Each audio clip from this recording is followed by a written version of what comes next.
사자성어 중에 군사부일체라 하여서 하는 군사부일체라는 말씀이 있죠. 말이. 이 군사부일체가 무슨 말입니까? 왕과 스승과 어버이는 같은 언어를 가지고 있다. 이런 말입니다. 그러니까 한 분이다. 이런 뜻입니다. 이 과거에는 군사부일체라 그래가지고 스승에 대해서는 스승의 그림자도 밟지 않는다라고 할 정도로 이 스승에 대한 뭐랄까요, 예의가 아주 특별했습니다. 그리고 또한 부모에 대한 효도도 우리나라는 아주 역사적으로도 부모에 대한 효도 이런 것도 아주 대단한 나라였습니다. 얼마나 그 부모에 대한 효도가 대단하였냐면은 혹시 부모가 아파가지고 정신을 잃거나 뭐 이렇게 죽기 직전이라고 하면 자식이 자기 손가락을 잘라가지고 그 피를 부모에게 먹여가면서 살려내온 옛날에 전설에 보면 그런 게 참 자주 나왔었습니다. 그 정도로 부모에 대한 효도가 아주 극진해서 하늘을 감동시킨다라고 일명 그렇게 말할 정도로 이 스승과 부모에 대하여서는 아주 각별했으며 또한 뭐 군왕에 대하여서도 일부 진짜 인간 같지 않은 쓰레기 같은 거나 반역을 일으키지만 그 외에는 군왕이 죽으라면 죽는 것까지 할 정도로 군왕에 대한 복종도 아주 특별한 나라가 바로 우리나라였습니다. 이 정도로 우리 민족은 이렇게 군사부일체, 왕과 스승과 부모에 대한 그러한 경외심은 대단한 나라였습니다. 뭐 부모는 뭐 육체적으로 나를 낳아준 뭐 부모님이지만은 그리고 그 부모이지만은 인생으로 따진다 하면은 그 누구보다도 이 땅에는 그 누구보다도 가장 큰 스승이 되며 또한 가장 큰 영향을 미치는 존재가 또 부모입니다. 그 부모가 바로 스승이 되기도 하고 그 스승이 또 부모가 되기도 하고 이런 게 이게 바로 군사부일체라는 의미의 한 의미의 단어가 되는데 그런데 요즘에는 이 부모에 대한 것도 그렇지만은 이 선생님에 대한 이런 이 생각과 이미지도 엄청나게 많이 바뀌었습니다. 제가 이 뉴스를 봤는데 통계 요즘에 아까 일부 예배도 말씀드렸지만 교사 이 학생이 얼마나 망나니 개자식 같으면 강대상에 들어 누워가지고 휴대폰 쳐다보고 수업 시간에 그것도 여선생님 그 치마 입고 있는데 그 수업 시간에 들어오고 휴대폰 쳐다보고 앉았고 한 미치 새끼는 뒤에 앉아가지고 옷을 다 벗고는 그 여선생님 보다 시커서 수업실에 앉아있고 그런 식으로 하고 있고 부모는 쌍욕을 해가면서 전화해가면서 지랄 발광을 다 하고 있고 아니 2부협이 되니 갑자기 지금 이게 흥분이 되는데 이런 현상이 벌어지면서 그 뉴스에서 누굽니까? 그 아나운서가 통계를 내렸대요. 통계청에서. 통계를 내는데 한국에 있는 모든 교사들에게 인터뷰를 딱 해가지고 통계를 내는데 그 교사들이 87%가 무슨 생각을 하고 있는지 아십니까? 87%가? 87%가 사직서를 내겠다는 생각을 하고 있답니다. 우리나라의 87%의 교사들이. 그러면서 그 교사들이 하는 말, 내가 처음에는 그렇게 어려운 임용고시를 제가 그 어려운 임용고시를 합격해가지고 아이들을 만나서 내가 그 아이들에게 대한 사명감과 열정과 희망과 미래를 꿈꾸면서 학교를 들어왔는데 도저히 아이들에 대해서 미래를 찾아볼 수가 없고 그 아이들을 보면서 내 사명감을 불태울 수도 없고 그 아이들을 보면서 내 청춘을 태워가면서 그 아이들을 바르게 성장시켜야 될 도무지 의무를 못 느꼈습니다. 라고 말을 하는 겁니다. 이거 얼마나 심각합니까? 이 말을 군사부일체로 적용한다면 어떻게 될까요? 부모가 그 아이를 내다버리는 것과 똑같습니다. 부모는 그 아이에 대해서 이제는 포기했다는 말과 같은 것이에요. 이거는 그냥 통계가 그렇구나 하는 게 아니고 이거는 정말 통곡해야 될 일입니다. 통분해야 될 일이고 요즘에는 이걸 말하자 이거 잠깐만 이상 넘어가니까는 하여튼간에 이 지금 선생님들의 권위가 이 정도로 떨어져 버렸어요. 그리고 부모라는 그 존재라는 그 위치가 이제는 옛날에 과거에 있던 군사부 일체 시대 때의 이런 부모의 위치하고는 전혀 다른 위치가 되어버렸습니다. 그 정도로 지금은 나라가 이 윤리나 교육이나 가정이 기본 예의나 모든 게 지금 엉망으로 흘러가고 있습니다. 지금 우리나라가. 왜 그럴까요? 왜 그럴까요? 이게 이제 주님께서 심판하실 날에 가까워오고 있는 것입니다. 여러분 성경에 보면은 마지막에 심판의 단계가 다 있습니다. 심판의 단계가 다 있어요. 그 중에서 최고 마지막 단계가 뭔지 아십니까? 성적인 문란이에요. 성적인 문란이에요. 소돔과 고모라가 마지막에 천사들이 심판하러 갔을 때 뭐라 했습니까? 남자들이 끌어와서 내가 그와 삼간하리라. 동성이 성적인 문란입니다. 그 이전에 일어나는 게 지금 뭐라 생각합니까? 저는 가정이 파괴되는 거라고 생각합니다. 가정이 파괴되는 것이에요. 그 가정의 파괴의 원인은 뭡니까? 부모와 자식 간에 완전 엉망이 되는 겁니다. 성경에 보면은 심심찮게 기록된 게 뭔지 아세요? 내 어미와 동침하지 말고, 내 질부와 동침하지 말고. 이게 실제로 그렇게 일어났다라는 것이에요. 가정이 완전 파괴가 되어버린 겁니다.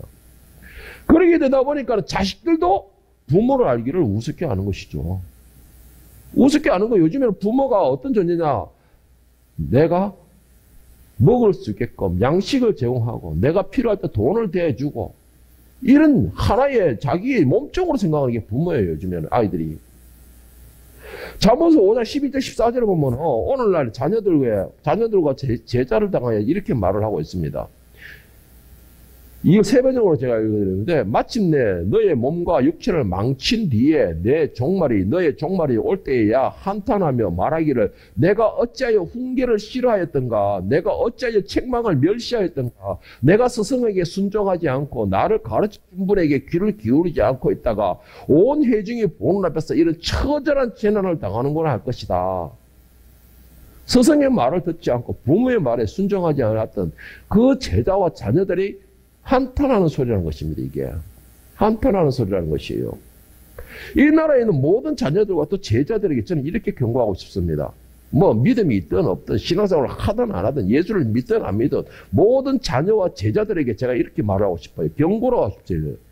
너희 본분을 잊어버린 불쌍한 존재들이여, 장차 심판과 함께서 이 땅에 오실 때에 너희의 오늘의 행위를 분명히 갚으시리라. 분명히 갚으시리라. 저는 그렇게 경고하고 싶습니다. 여러분, 이거 무서운 경고입니다. 정말 무서운 경고예요. 제가 이 경고를 어떤 의미로 하느냐, 방금 읽어드렸던 잠언서 5장 11절에 14절의 말씀을 기본으로 하는 겁니다. 14절에 온 회중이 보는 앞에서 이런 처절한 재난을 당하는구나 할 것이다. 왜? 무엇 때문에? 부모의 말을 듣지 않고 스승의 말을 듣지 않고 책망을 듣지 않고 멸시하였던 결과. 여러분, 스승이라는 위치가 물론 이렇게 말하고 있으면 제자들에게 그만큼 이렇게 거기에 책임과 책망과 그리고 거기에 대한 행위에 대한 빚갚음이 있을 것이라지만 그 전에 전제되는 게 뭔지 아십니까? 그 전에 전제되는 것은 스승이 바른 발자국을 남기고 갔느냐가 중요합니다. 부모가 바른 발자국을 남기고 갔느냐가 중요한 것이에요.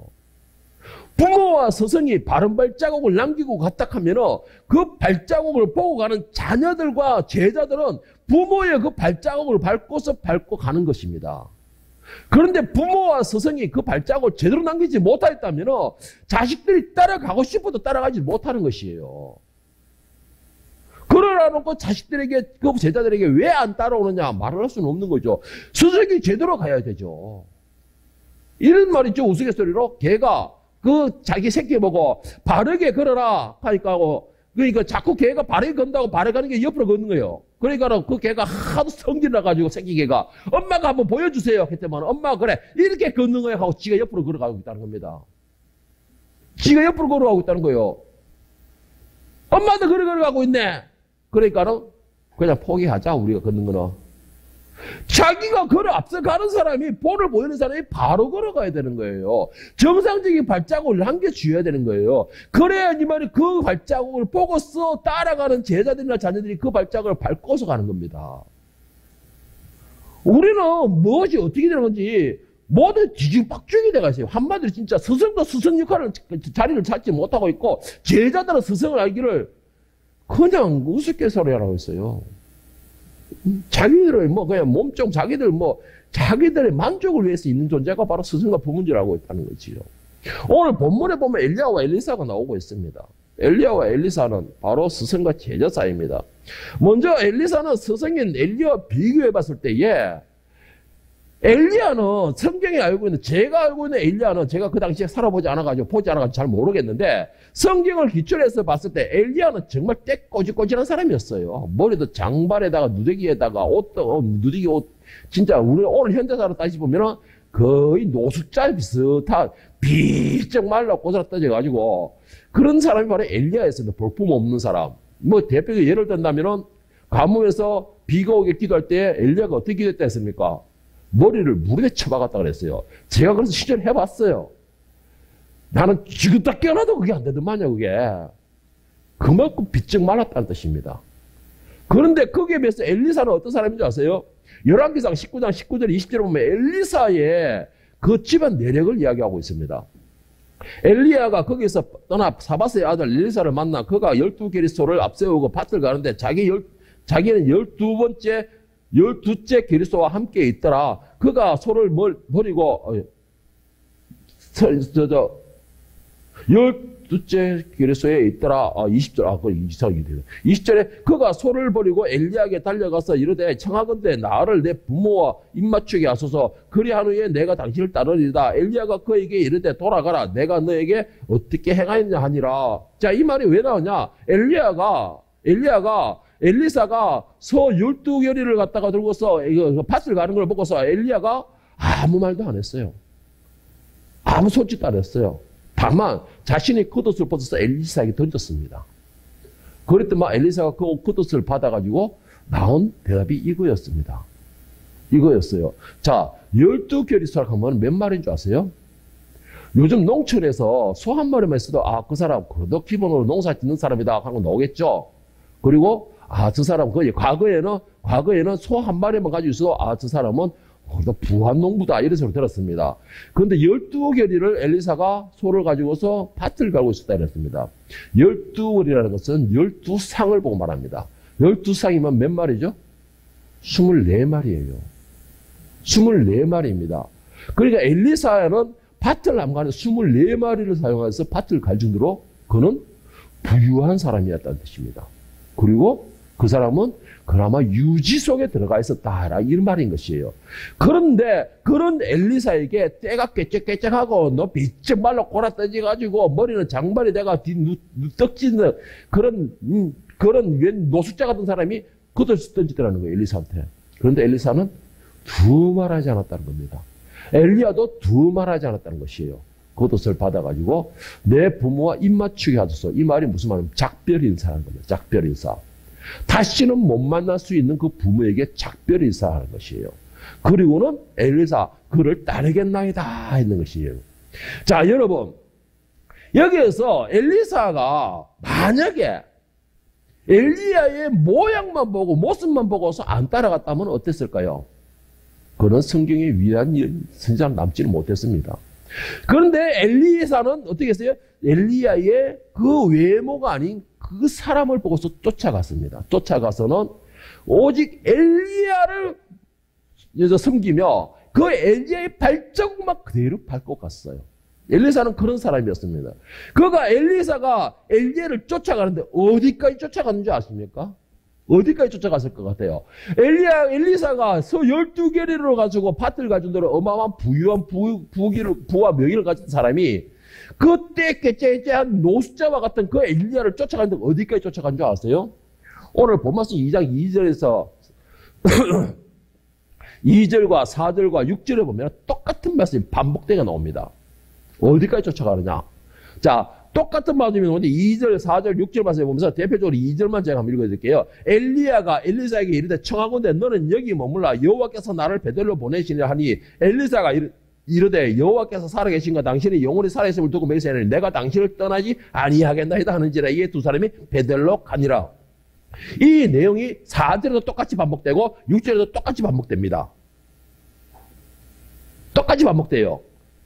자, 엘리야는 엘리사를 지금 이제는 네가 네 갈 길을 가라라는 것이에요. 그 말은 무슨 말이에요? 이제 엘리야의 후계자로서 이제 네가 제자들 거둬서 네가 가르치든지 아니면 네 12개의 소를 가도 다시 데려가든지 가라는 거예요. 자, 그런데 엘리사는 어떻게 하겠습니까?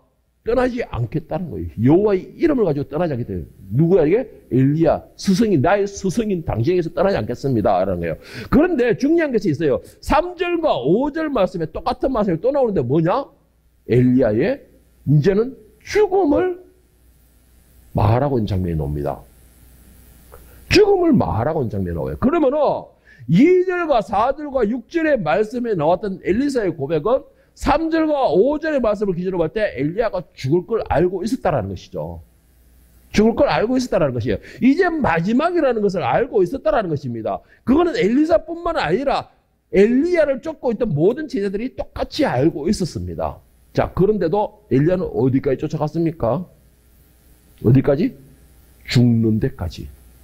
속된 말로 죽는 데까지 쫓아갔습니다. 자, 제자의 본분은요, 스승을 쫓아가는 거예요. 쫓아가는 겁니다. 그런데 여기서 중요한 게 또 하나 있어요. 엘리야는 어떻게 했어요? 그 쫓아오는 제자를 발길을 그 찼어요? 아니면 쌍욕을 했어요? 아니에요. 쫓아오겠다니까 쫓아오게 놔두었어요. 어디까지 쫓아오든 쫓아오라고 놔뒀어요. 그리고 그 엘리사는 지금까지 쫓아다녔던 그 엘리야가 배울 게 없고 볼 게 없으면 쫓아가겠어요? 아니에요.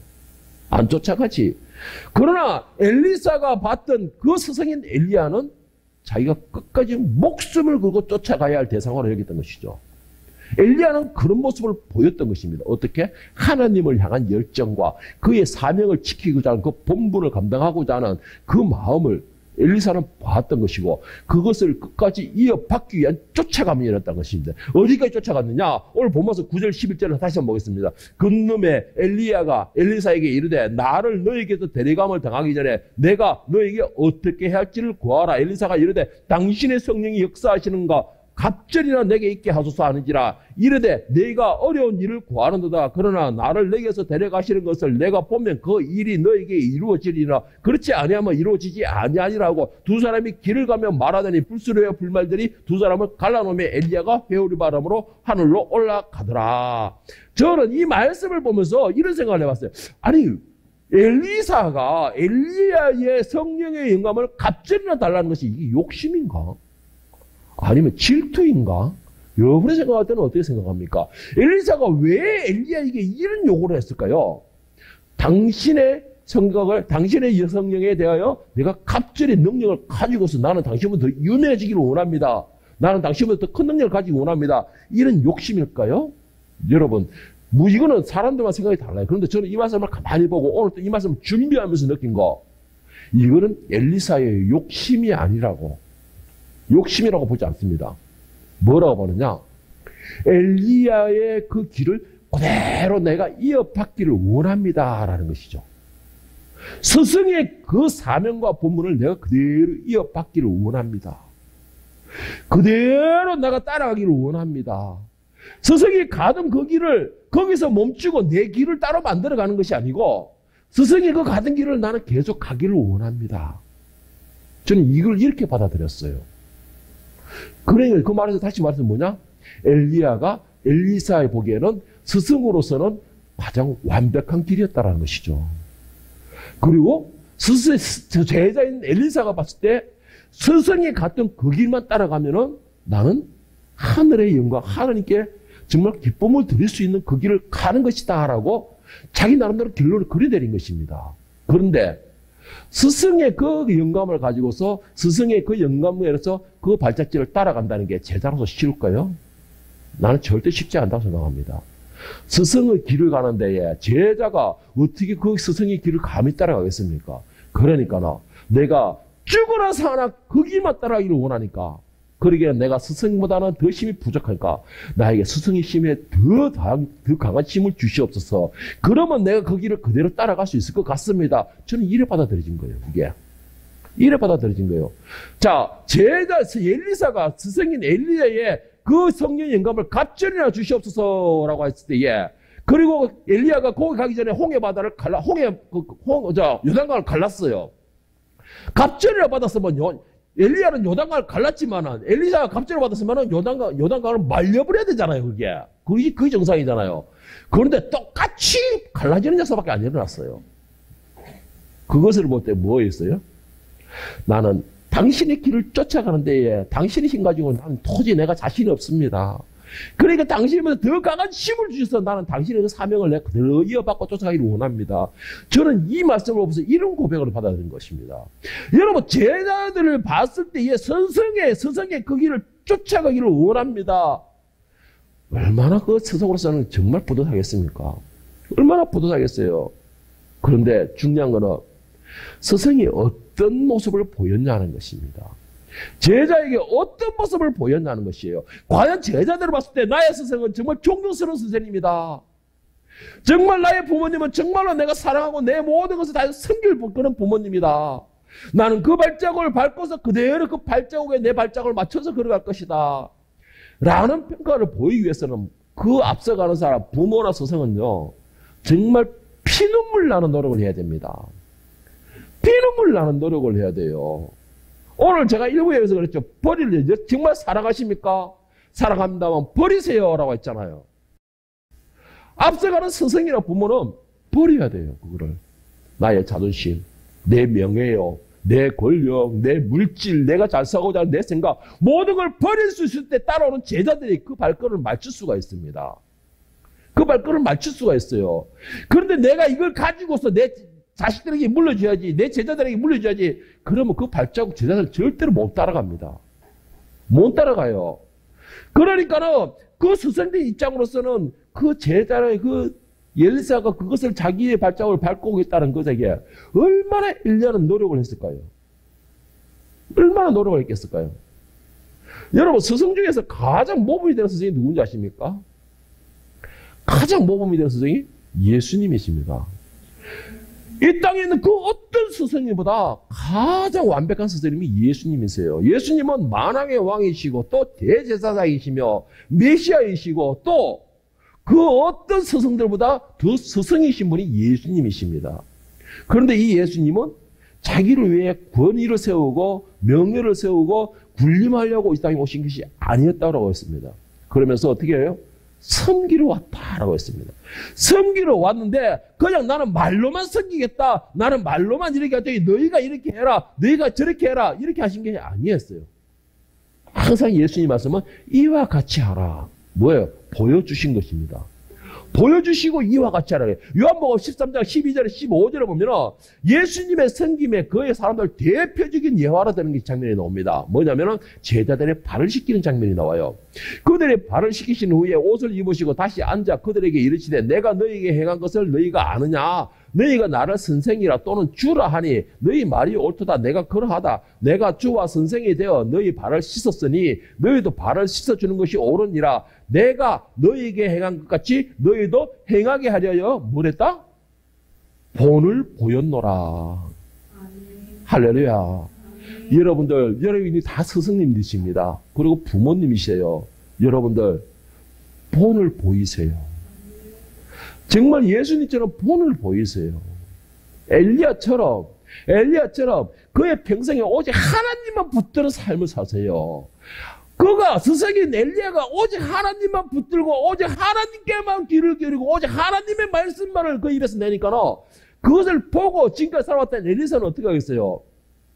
내가 쫓아가려면 걸음이 부족하니까 나에게 갑자기 영감을 줘서 내가 스승의 그 발걸음을 쫓아갈 수 있게 해주셨어. 그러니까 그도 역시 하나님만 붙들고 평생의 물질의 욕심 버리고 엘리야처럼 그냥 이 노숙자도 아니고 그냥 그런 식으로 살아가고 엘리야의 길을 그대로 쫓아가는 것입니다. 여러분, 예수님께서도 똑같이 그러셨어요. 15절에 발을 씻기시면서 뭘 하겠습니까? 내가 너에게 행같이 너희도 행하게 하래요?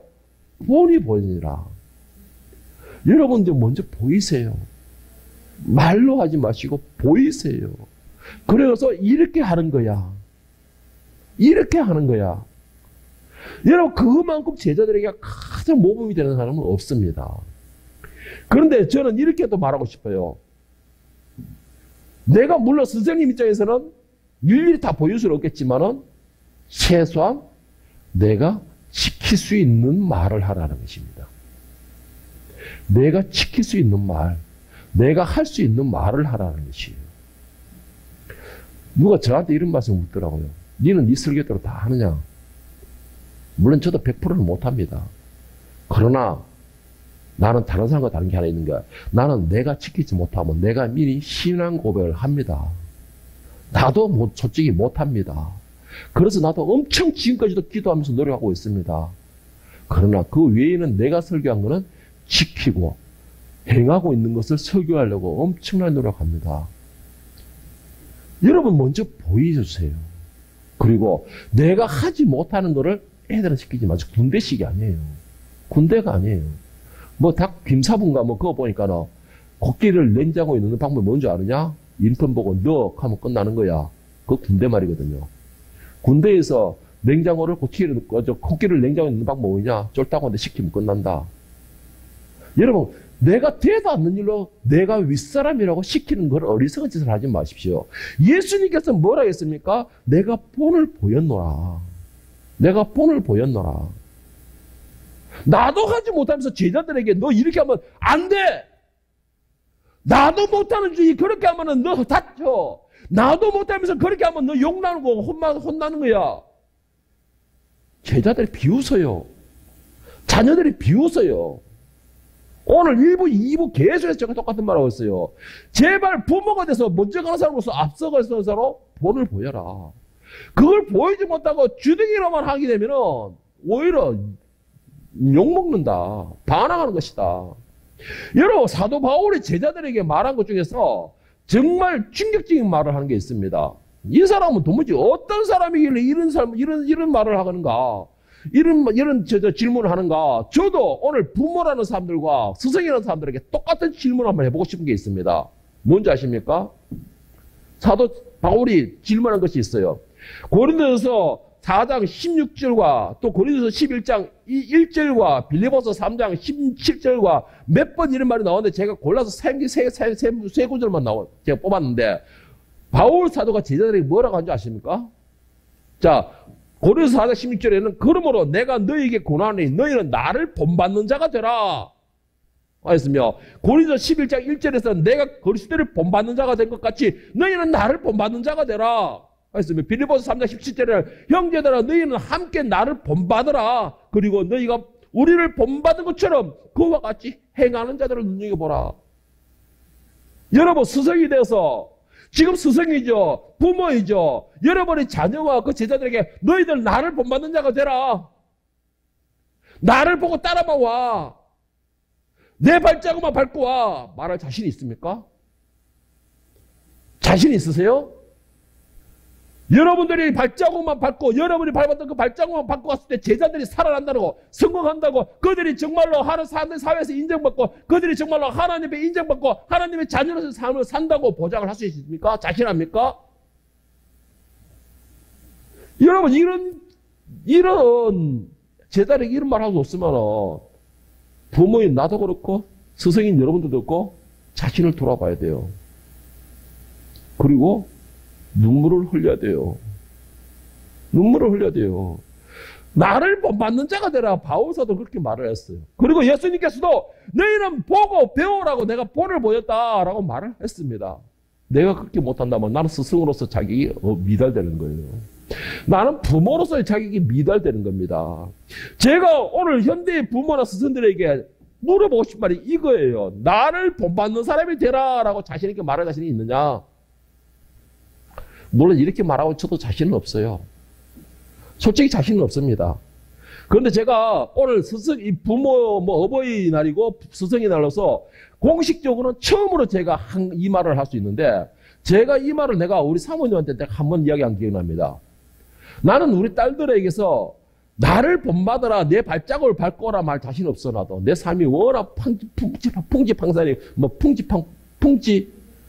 풍비박산에 있었고 워낙 이 굴곡이 많았고 힘든 그런 삶들이었고 그와 가정에서 힘들다 보니까 나도 막 내 마음대로 살고 이랬던 사람이기 때문에 나는 내 발자국을 밟고라 소리를 못한다. 그런데 나는 이거 한 소리를 듣고 싶어. 그래도 우리 아빠는 신앙적으로든 가장으로서든 그리고 아빠로서든 정말 열심히 살아가려고 했던 사람이었어. 하나님 앞에서 바로 서려고 노력했던 사람이었고 우리에게 신앙의 본을 보여주려고 했던 사람이었고 그리고 또한 가장으로서의 뭐 어쨌든 결론은 느리게 살아도 가장으로서 정말로 살아가려고 최선을 다했던 사람이었어. 나는 이런 소리를 꼭 내 평생에 듣고 싶어. 라고 내가 우리 사모님한테 한 번 이야기한 적이 있었습니다. 나를 본받는 사람이 되라는 말은 못할지라도 최소한 그거 따라보고 보는 사람들 앞에서 그래 저 사람 정말로 내가 스승님 내 부모님은 정말로 우리를 위해서 내 제자들 내 스승들 위해서 최선을 다했어라고 인정받을 수 있는 사람은 돼야 되잖아요. 그렇게 나는 그렇게 따라가고 싶어라는 소리는 들을 수 있어야 되잖아요. 그런데 오늘날 부모와 스승들이 어떻습니까? 저에게 옛날에 이런 말 하더라고요. 제가 처대를 나왔을 때 얼마 안 됐을 때 애만 낳았다 다 부모지 아니냐 이런 말 딱 하더라고요. 저한테. 무슨 맞습니다. 물론 맞습니다. 애만 낳으면 부모가 아니에요. 그분은 먹이고 입히고 하는 걸로 하는 건데 먹이고 입히는 거는 저는 걱정이 안 됐어요. 풍족하게는 못 해주더라도 걔들이 바로 살아갈 수 있을까? 속된 말로 사람으로 살아갈 수 있을까? 그것이 제일로 염려가 됐던 것이에요. 오늘날의 현대 부모들은 어떻게 생각합니까? 먹여주고 입혀주고 용돈 주면은 그게 부모 역할이라 생각하고 있습니다. 저는 그런 사람들에게 말하고 싶어요. 오늘 아까 일부 예배됐지만 너희 딸 어떻게 해서 그렇게 잘 키웠냐? 내가 능력이 돼야 키우지. 나는 능력이 안 되는데 나는 하나님께 드렸어 그냥. 내가 하나님의 종이 되듯이 그러면은 이 아이들은 하나님이 키우세요 그러면. 그러니까 하나님 키우시더라. 돈 없으니까 자가 받아서 하고 공부 못하니까 하나님 능력으로 그냥 입화시키시고 이래 하시더라. 여러분 부모라는 것은 바로 가는 것을 보여주는 것이에요. 스승이라는 것은 가르치는 사람입니다. 가르치고 인도한다는 것이 스승이라는 뜻이에요. 제자들은 가르침을 받고 따라간다는 것이 제자라는 것입니다. 그렇다면 오늘날 스승이나 부모들은 뭐예요? 보여줘야 돼요. 그 삶을 보여줘야 돼요. 그리고는 따라오는 사람들이 완벽한 걸음을 못 밟고 오더라도 최소한 이 걸음을 흉내는 낼 수 있어야지. 그리고 그 양반은 개처럼 옆으로 그렇게 하는 게 아니고 바로 걸으려고 노력을 엄청 한 사람이야 라고 인정받아야죠. 인정은 받아야죠. 그리고는 그 제자들로 하여금 나도 스승님을 대해서 완벽하게는 못 가더라도 나도 선생님처럼 완벽하고 멋진 사람은 못 되더라도 나도 최소한 흉내는 내볼 거야 라는 그런 소리는 들어야 되잖아요 여러분. 그게 오늘 말씀이에요. 그게 엘리사의 욕심은 내가 스승보다 뛰어난 능력자가 되겠다는 것이 아니고 나는 완벽하게 스승의 발자국을 밟고 가기를 원합니다는 것이에요. 엘리사의 욕심은. 그런데 오늘 스승과 부모를 너무나 우습게 알아요. 아니 이거는 자녀와 제자들을 우습게 안다는 것이 아니고 부모와 스승된 사람들이 그 본분을 너무나 우습게 안다는 것입니다. 부모와 스승이 그 본분을 감당 못할 때에는요 여러분 저 이거 분명히 경고를 합니다. 하나님 앞에서는 더 큰 책망을 받는 줄 믿으시기 바랍니다. 이거는 기억하시길 바랍니다. 부모와 스승이 그 본분을 감당하지 못하고 그 사명을 감당하지 못하고 하나님께서 맡기신 일을 제대로 감당 못할 때는 다른 사람들보다 더한 심판의 자리에 앉는다게 돼요. 이거 제 말이 아닙니다. 야고보서 3장 1절에 보면 사도 바울이 하는 말이 있어요. 내 형제들아 너희는 선생된 우리가 더 큰 심판을 받을 줄 알고 선생이 되지 말라. 가르치는 자가 되지 말라. 앞서가는 자가 되지 말라. 말하는 자가 되지 말라라는 것입니다. 그런데 우리는 부모와 스승 되는 걸 너무나 우습게 알아요. 그리고는 너무나 쉽게 포기해버려요. 부모도 사람이다 보면 때로는 실수할 수 있습니다. 스승도 사람이다 보면 때로는 지쳐요. 주저앉고 싶어집니다. 그러나 여러분 포기하지 마세요. 부모님과 스승님들이 거기서 포기하게 되면요 그 스승님을 보고 따라가는 제자들은요 어디로 가야 됩니까? 그 선생님이 지쳐가지고 주저앉아버리면요 그 아이들은 뭘 해야 됩니까? 그 선생님들이 화가 나고 혈기가 나고 나도 나 인간이야 라는 생각으로 시들으면은 그것을 보는 아이들은 어디로 가야 돼요? 누구를 의지해야 됩니까? 고아가 되어버려요, 고아가. 육체적인 고아는 어떻게 된다? 영적인 고아가 되어버려요. 그런 자에게는 더 큰 심판이 있을 줄 알아야 했습니다.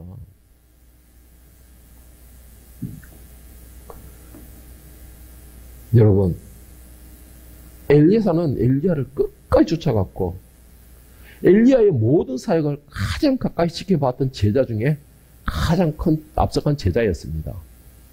그런 스승의 뒤를 이어서 그 스승의 발자취를 그대로 밟게 가게 됩니다. 그 스승의 제자들이 그 발자취를 밟고 가려고 노력할 때에 모든 사람이 인정하게 돼요. 오늘 본 말씀 11개 하 2장 15절에 보면 맞은편 여리고에 있는 선지자의 제자들이 그를 보며 말하기를 엘리야의 성령이 하시는 역사가 엘리사 위에 머물렀다 하고 가서 그에게 나아가 땅에 엎드려 그에게 경배하고, 내가 스승의 발자국을 쫓아가고 부모의 발자국을 쫓아가고 내가 거기에 바른 길을 가고자 할 때는 그때는 다 인정을 해주는 거예요. 그때 인정을 해주는 겁니다. 여러분이 먼저 본을 보이세요. 여러분들이 가고 있는 그 발자국에 제대로 잘 남기세요. 여러분이 밟고 있는 그 발자국이 어떤 발자국이냐에 따라서 지금 거의 수백 명이죠. 이제 수십 명이죠. 여기에 계속 수백 명이 넘어가고 있고 그 수백 명과 수십 명의 발자국이 여러분 뒤에 따라오고 있는 거예요. 무섭지 않습니까? 두렵지 않으세요? 저는 무서워요. 생각만 가지고도 무서워요. 실제로 제가 이런 생각을 해서 제가 주일학교 때 가르쳤던 아이들 모든 것을 생각을 해봤어요.